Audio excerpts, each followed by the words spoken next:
Ladies and gentlemen, please welcome to the stage the 2021 NAR First Vice President candidate, Kenny Parcell.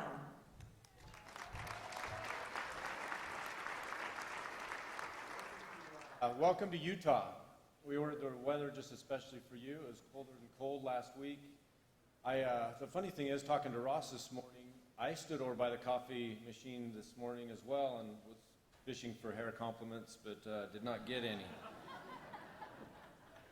It's an honor for me to be here. You all are some of the most special people doing special things for our industry. I love what CMLS does. I love what UtahRealEstate.com and Brad Bell can do for me and my business. And thanks for taking time to come and better yourself and help us do what we do. The volunteer leadership side that I've spent time on has been mostly on the RPAC, advocacy, and realtor party side. But what people don't realize is the number one thing I use in my business every day is the MLS. That's how I provide business for my family and for my consumers. I love the quote, "Your candle loses nothing when it lights another." Thank you for what you guys do to make sure that NAR's light will shine a little bright because of what you do. You're special people, so thank you. Thinking about two bright stars, our next two people we get to introduce, you know them well. Rodney Gansho has been with the Realtors since 1990. It's a long time to put up with us. Very long time. The fun thing about Rodney too, he's an avid Bears fan, but he's also a Realtor fan and an MLS fan. When you talk to Rodney, you say, "Hey, what's your favorite meal?" He says, "I love my mom's stuffed cabbage." I've never eaten stuffed cabbage, but Rodney, I'm excited to get some stuffed cabbage. The other person that we're super excited about hiring is Rene, Galicia. You may know Rene from the California Regional MLS. We hired him away, and when we said, "Hey, Rene, where would you like to work? You can work in Chicago or you can work in DC. And he said, "I'll go to DC." And we said, "Why DC?" And he goes, "I love history." And so you'll see Rene sitting on the Lincoln Memorial at night, or you'll see him walking the fields of Gettysburg. I don't know of two more people that understand what's going on that's more willing to help you be successful. So please give a warm welcome to Rene and Rodney.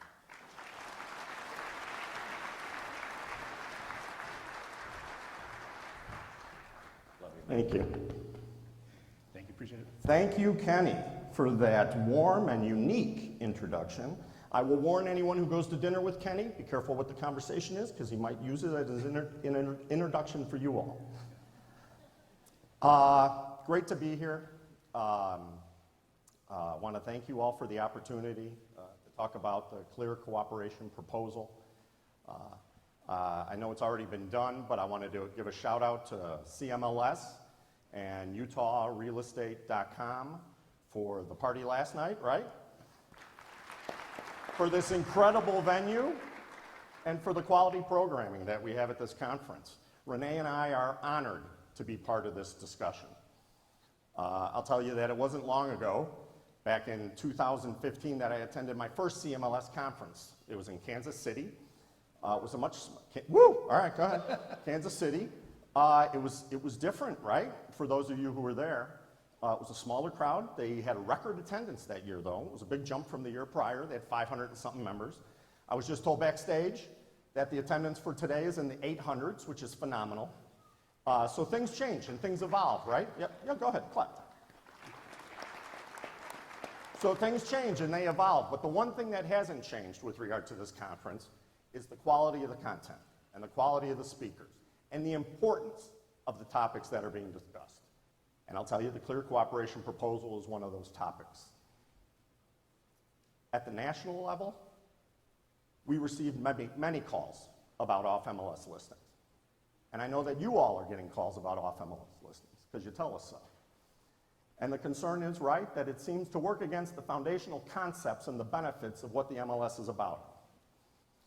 And those concerns seem to be growing. And there's a real concern, to play on the theme of the conference, that this is an MLS moment, that something needs to happen, or It's going to fractionalize our industry and the efficiencies that we have. And I know there are some out there that would say, good. I don't agree with them, and I would hope that many of you, I expect many of you wouldn't agree with them either, and that change doesn't mean better. Good, yeah. Change doesn't mean better.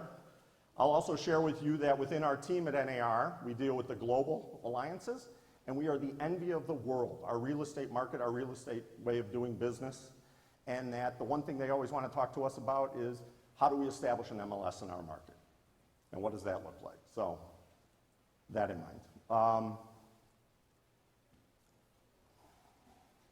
The Clear Cooperation proposal is grounded in pro-competitive and pro-consumer benefits offered by the MLS.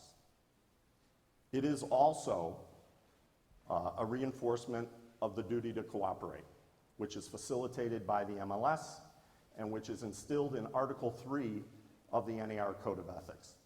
And lastly, the duties to the client to find the best price, to sell their house, and to use the MLS and the cooperation of other brokers to cast the largest net to identify potential purchasers is important, and again, grounded in this proposal. And here's the best part.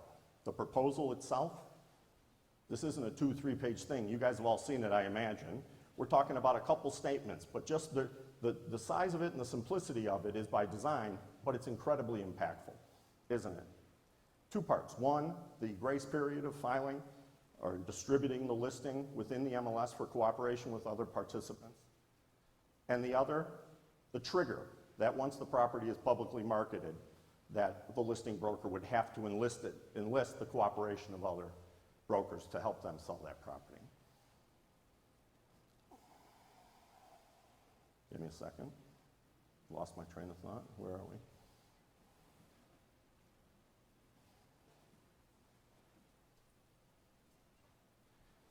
You'll find the policy on the screen. I'm sure you've seen it already. And I'm going to turn it over to Rene to add some more to that. Thank you, Rodney. So I want to talk about how the proposed policy interacts with existing policy. I want to make sure that we don't forget what's currently in place today. As you'll recall, our existing listing procedures policy requires that once you've taken a listing, or once a broker's taken a listing, they must input, or they must report that listing, or as the policy says, must submit it to the MLS within a period of time, typically 48 hours, although we see different implementations across various MLSs, 24 hours, 2 business days, 5 days, and the like. So that's the starting point. Broker takes a listing, they must submit it to the MLS within 48 hours. Implementation could also look very different at the MLS level. Submission means a lot of things to different MLSs. Some MLSs treat submission to mean submit the entire listing contract. Other MLSs require that you submit the listing as a draft within the MLS platform.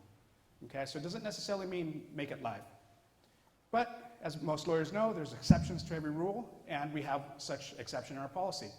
Listing procedures section 1.3 says that if the seller doesn't authorize or instructs the broker to not cooperate, not submit the listing to the MLS, then a broker can certainly do so if they receive a signed certification, which the MLS can also require the submission of that to them. In either case, the listing must be submitted to the MLS. Brings us to a couple different questions, right? So what does this policy actually do? Well, it doesn't prohibit you from taking office exclusives, or the broker from taking office exclusives. In a scenario where an office exclusive listing has been taken, once the determination has been made that it's in the client's best interest to publicly market that office exclusive listing, then that's where this policy proposal would kick in. At that point, now you have 24 hours to submit that listing to the MLS, to other participants, expose it to other participants for cooperation. What about coming soon, right? That's a buzzword that we hear about, and that's the bulk of the questions that we get related to limited exposure listings.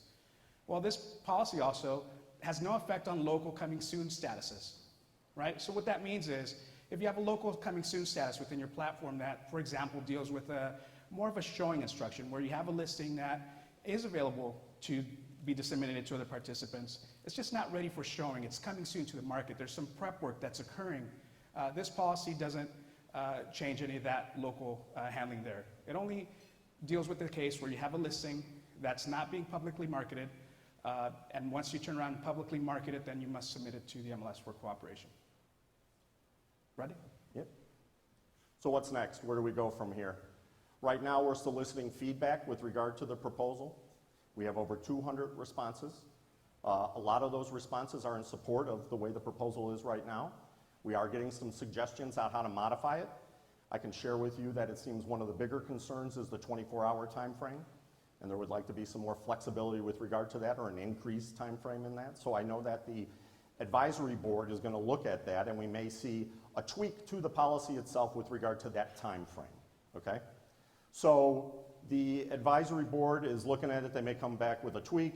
The committee itself is going to be meeting at the NAR Realtor Conference and Expo in San Francisco. The committee meeting is on November 9th. Right before the committee meeting is the MLS Forum. At the MLS Forum, it's a designated time. Most of the forum is going to be for those in attendance to share their comments, support or against, suggestions for changes during that time. I would encourage you, if you have suggestions for changes, share those with us in advance. We'll tell you where you can do that in a minute. If the recommendation is supported by the committee and there is a motion that moves out of the committee, it will go to the NAR Executive Committee the following day. The NAR Executive Committee will look at it. They'll have a couple choices whether they support it as is, or they can come up with an alternative action if they choose to. It will then move forward to the NAR Board of Directors on Monday for a vote.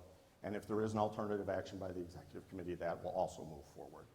I can tell you that the MLS leadership of NAR is very much in favor of this and hopes that the Board of Directors and the committee support the work that they've done. This is something that is needed, and we think that is heavily supported by the industry.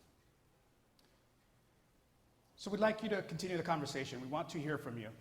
We have some additional resources, more information about the policy, some FAQs at the webpage linked on the screen. Super long URL, so if you don't capture a picture of it or write this down, open up a web search, type in NAR Clear Cooperation Proposal, and at least as of this morning, the first and second search result is still our stuff there. There's a contact form. Please submit your thoughts, comments, support, against. We want to collect as much information, take that back to the advisory board. And if you have any questions, you can always reach out to either one of us as well. We're here for you. And that concludes our comments with regard to this. So thank you very much for your time.